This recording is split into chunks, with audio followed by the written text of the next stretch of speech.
The people here at this rally and march say Martin Luther King Day should be seen as a day of action. They're here to advance Dr. King's legacy by pushing for expanded voting rights.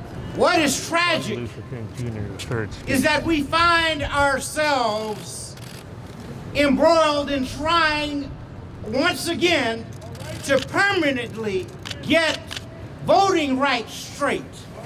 This year that means pushing Congress to pass sweeping voting rights legislation. I'm out here saying now is a time we really need to protect voting rights. It's the most important thing we need to do now. I came out to honor Dr. King first, and then to support and march for the things that he stood for, just freedom and voting rights and equity and equality for everybody. President Biden has backed the legislation and directly linked it to the civil rights movement. But the bottom line is he doesn't have the votes in the Senate to make the procedural changes necessary to pass the legislation.